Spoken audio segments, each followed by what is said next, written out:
Good afternoon, everybody, and welcome back to another installment of Scott Selections here for Thursday, June 6th. Before we get into the play of the day, we'll quickly recap what happened yesterday. We picked up another winner with the Philadelphia Phillies on the money line at minus 110 as they were able to come from behind and beat the San Diego Padres yesterday.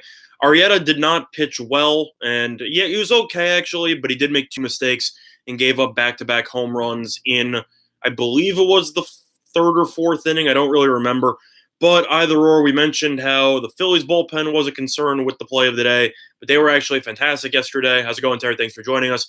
Meanwhile, the Padres bullpen was absolutely terrible, and the Phillies ended up rallying for a bunch of unanswered runs late in that game. Great catch by Segura in the eighth inning over his shoulder to help get out of a bases-loaded jam, and we ended up cashing a nice winner there. So, with that being said, we're actually going to head back to baseball for another play of the day.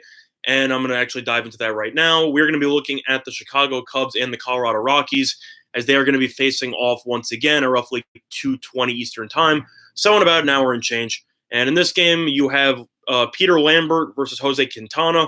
Quintana, everybody knows, former White Sox, was traded for a massive King's ransom, which I believe involved Moncada, who was originally a Cubs prospect, who's now with the White Sox. But Quintana's on the mound, and Colorado is going to be throwing out Peter Lambert, top pitching prospect for the organization. However, it is his first MLB start, and his numbers this year have not been impressive in the minors whatsoever. He is only 22 years old, but he's 2-2 with a 5.07 ERA in the minors. Definitely not great. And Quintana is currently right now. He hasn't been great in his last couple of starts, but he is 4-4 with a 3.78 ERA. Struggled recently. Both these teams generated a ton of runs yesterday due to some really, really awful bullpen performances, and the game ended up being settled at 9-8. For us, though, we like the total here, which is at 8.5. Originally it was at 8, gone up to 8.5, and is actually available at 8.5 at minus 107 towards the over on Pinnacle. So that is the selection we're going to go with. We're going to take the over 8.5 between the Rockies and the Cubs game. In terms of Lambert, even though he's 22 and he's got a lot of, upside and potential, if your first career start is in Wrigley against the Cubs, I have to assume you're not going to have that good of a time, especially with the way that the Cubs are currently aiming for a sweep. They've scored at least 6 runs in each of their last 3 games. I think Lambert will struggle. I think the Rockies bullpen, despite using most of their arms from yesterday, I think they're going to struggle. I expect Lambert to be on some type of pitch count, as they will try not to overwhelm him in his first start. Meanwhile, you have Quintana, who in his last 2 starts has gotten roughed up a bit, as he only went 4 innings in his last start while giving up 2 earned runs. And the start before that, he got absolutely shelled by the Reds at home and only pitched 5 1/3 and gave up 6 runs, 5 of them earned. So right now, I simply just don't like the way that Quintana's been pitching over the last couple of starts. And Lambert in his first start in Wrigley against the Cubs, I expect a decent amount of runs. I think both bullpens as well will struggle. I know that the Cubs just signed Craig Kimbrell, but he's obviously not going to be active for this game, as he still has to pass a physical and he still has to actually travel with the team and get his arm loose. So the Cubs did sign Kimbrell last night, which could impact them long term. But in terms of this start, in terms of this game itself, he shouldn't be able to play. So as of right now, we are actually going to lean to the over here. And actually, as we mentioned this, there's actually been some line movement, so I'm actually going to switch up the line that I'm using. Pinnacle is up to minus 109, but Heritage is actually down to minus 105. So the line we're going to end up using instead will be on the Cubs-Rockies over 8.5, which is available at minus 105 at Heritage at time of recording of roughly 1 p.m. on June 6th. So that's where we're going to be looking. I expect both teams to score at least 4 runs. I think Arenado is going to keep cooking. Blackman has very good numbers against Quintana, but that's a shame because he's not in the lineup tonight, so that's kind of unfortunate. But Tapia is solid. I'll go through the lineups really quickly. You have Tapia, who I really like as a young outfielder. Story has good numbers against Quintana. Arenado has 2 home runs against Quintana. You have David Dahl. You have Rogers, Desmond, Reynolds, Iannetta, and Lambert. Then for the Cubs, you have Schwarber, Bryant, Rizzo, Baez, Contreras, Bodie. Bodie was great yesterday, who had, I believe it was 7 RBIs yesterday. Yeah, he had 7 RBIs and an in a 9-8 win yesterday. So he was great. Then you go through the rest of the lineup. So you have Bodie at the 6, Almora Jr. at the 7, Descalso at the 8, and Quintana at the 9. I like both these lineups. I wish Blackman was in the lineup for Colorado, but the top of that lineup, Story's been solid lately. Arnado's been raking. Tapia is good. And even at the end of the lineup, you still have Desmond and Reynolds who have the ability to go deep. And the Cubs lineup is stacked completely from top to bottom. So for that reason, and the new pitchers, we're going to take the over 8.5 at -105 at Heritage as the play of the day. Now we're going to go into our leans for the rest of the card. We're going to start out with the hockey game, as it is Stanley Cup Game 5, tied at 2-2 between the Blues and the Bruins. Total is at 5.5 with heavy juice to the under at -144. And Boston is favored. They were at -155. Money has come in on the Bruins slightly, as they are down to roughly -150 market wide. In terms of this game itself, hockey's been an absolute crapshoot, and I don't really know who's going to win this game. However, one steady thing in the series has been the over, with the exception of, I believe it was Game 2, where you had 4 goals in the first 6 minutes, and then you had no goals the next 54. But overall, the games have gone over so far in the series. I'm going to have to lean to the over on that one. I think that this game will have at least 6 goals, especially with the empty netter, which ended up cashing the over in Game 4. But in terms of the actual money line and where I'm leaning here, Boston's at home, and I get that. Zdeno Chara probably won't play after he absolutely destroyed his jaw blocking a shot. He broke his jaw. He's probably not going to be playing in this one, but it is hockey. So you can pretty much amputate somebody's arm and they'll still find a way to play. That's just how tough they are. But at the same point, I will lean to the Blues here. I think the Blues, I know momentum doesn't mean much in hockey because everything can flip on its head, but I do like the way the Blues were playing, and they came out with a certain focus that they needed in order to avoid a 3-1 deficit at home. I know it's traveling back to Boston, but it's not an elimination game. I like the way the Blues have been playing. If the Blues can stay out of the penalty box, I definitely think that they have been the better 5-on-5 team at even strength. So for that reason, I'm going to lean to the Blues. I like how Bennington played in Game 4. Rask was pretty solid as well, but the Bruins defense gave up a decent amount of odd man rushes and committed some stupid penalties. I just think the Blues are the better coach team.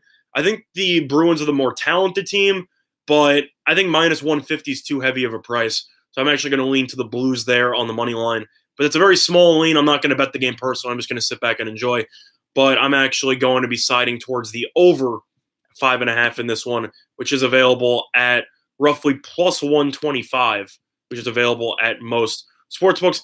Yeah, Terry, the score in the first minute prop is very tricky, especially because of the fact that it's kind of like no score first inning, where it could seem like you have no chance, and then all it takes is one opportunity, and then you hit a solo home run, you win, or vice versa. Get the bases loaded, no outs, kind of like a power play early in the first 2 minutes, and then nobody scores. It's very tough to predict the score in the first 10 minutes. I'd have to lean towards the yes, because I think this game's going to go over. But at the same point, yeah, I'm going to lean to the yes. I think the Bruins have to come out with a certain energy, and I think that they have to try to force the pace. And I think they're going to be all over Bennington early, and the Blues are going to have to weather the storm. I wouldn't be surprised to see a goal early in this game, so I'll lean to the yes. But in terms of the game, I don't typically like to bet the score in the first 10-minute prop because it's so volatile, especially in hockey. And now if you just have one goalie make a fantastic save or something, then you lose. Or if the goalie just lets in a softie, then you win. It's a tough one to call. It really comes down to how the goalie's playing and if there's a power play in the first 10. But for me, I would lean to the yes on that one. But I'm going to dive into the rest of the baseball card here. A couple games already underway with the Mets up 2-0 and the Braves up 1-0 in their respective games. But we're going to go over the Rays and the Tigers first with Stanek versus Norris. Stanek is the opener. Mentioned him a bunch in the past. Money's coming on the Tigers a little bit due to Norris being an underrated pitcher. But we were right about the Rays yesterday, getting revenge on the Tigers. I believe they won 4-0. There's no way that I wouldn't take the Rays here. And I'm also going to lean to the under 9, which is available at -115. Detroit's offense, besides Miggy, who is definitely a shell of his former self, and they announced that he has chronic knee problems, so he's actually going to be playing DH the rest of the year because he literally can't play the field due to his legs. He can't move. He can't run the bases. Castellanos has been underwhelming. Goodrum's been decent, but I don't think they have many weapons in their lineup, and I actually like Norris as a pitcher. So I think this will be a lower scoring game. I think the Rays will win somewhere in the realm of like 5-2. but I think 9's a little bit too high of a total. So I'll lean to the Rays there, and I'll lean to the under.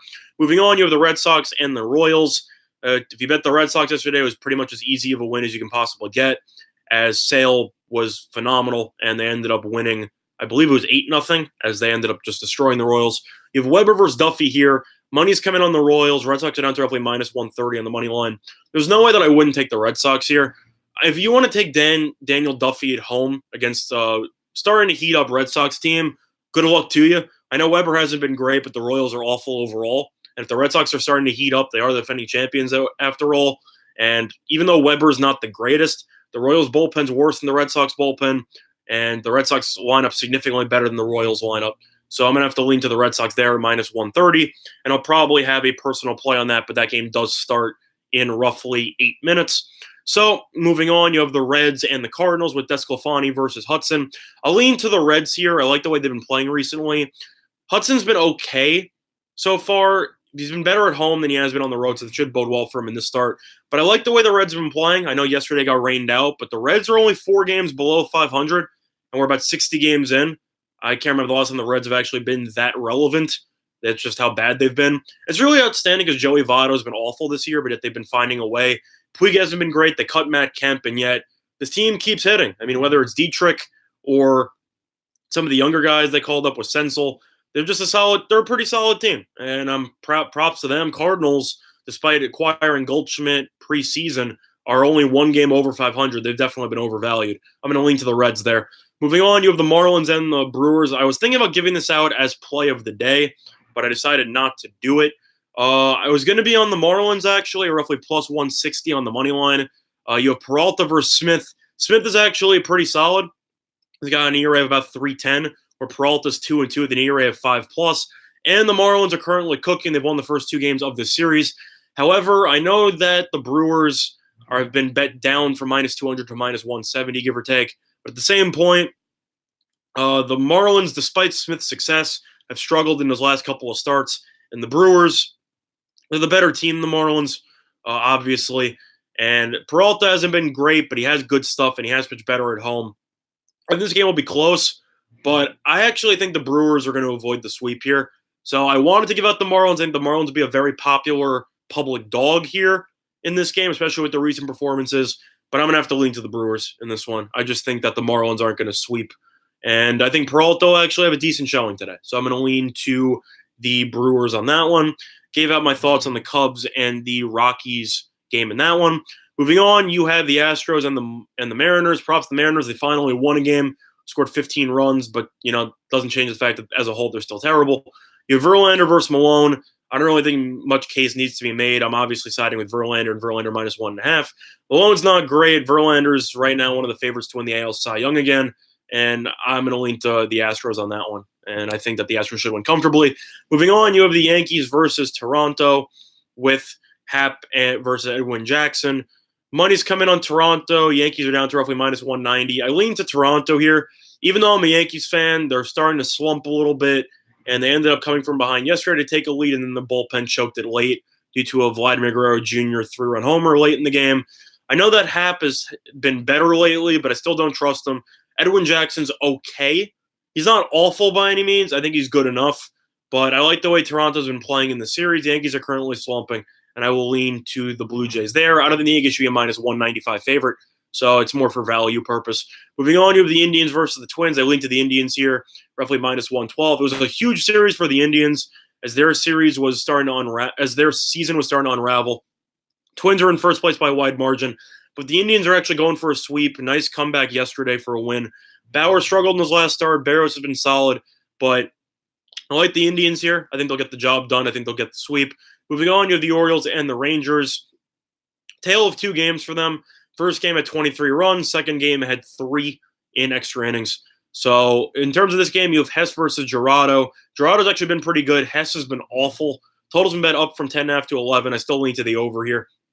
Hess, I believe, if I'm not mistaken, has given up the most home runs in the MLB this season, and that does not bode well for Arlington. And I simply think that the Rangers will go deep a couple of times, whether it's Chu, Andrews, anybody. I think that they'll generate 11, so I'll lean to the over there. Plus, both bullpens are terrible. So I have to lean to the over on that one. Moving on, you have the A's and the Angels. Angels won in walk-off fashion yesterday on a ground rule double. I'll lean to the Angels there with Skaggs versus Fiers. Fiers was okay in his last start. He was good against Houston, but overall, besides the no-hitter and that last start he's been pretty underwhelming this year. Skaggs is okay. Angels actually beat the A's for once as they won yesterday. I'll lean to the Angels at a small money line price here, roughly minus 120. Lean to the Angels on that one. And the last game, you have the Nationals versus the Padres with Corbin versus Lucchesi. Lean to the Nationals there. I think Corbin's a better pitcher. I don't like the way the Padres have been playing lately, and their bullpen should be tired after choking away the game yesterday. So I will lean to the Nationals on that one. But quick reminder of our sponsor here at PointsBet with New Jersey Online Sportsbook. A lot of great deals up to 2 risk-free bets of up to $1,000. So if you end up betting and you end up losing your first 2 bets, you get up to $1,000 back. So that's definitely a great promo. And for the Stanley Cup deal tonight, if the team you bet on is up by 2 goals at any point on a money line bet, you win, and you don't have to worry about potentially choking away a lead. So that's definitely a nice way to cash your bet early. But with that being said, the play of the day will be on the Colorado Rockies and the Chicago Cubs over 8.5 at minus 105 at Heritage. And with that being said, good luck to all of you and your respective plays today. Bye, everyone.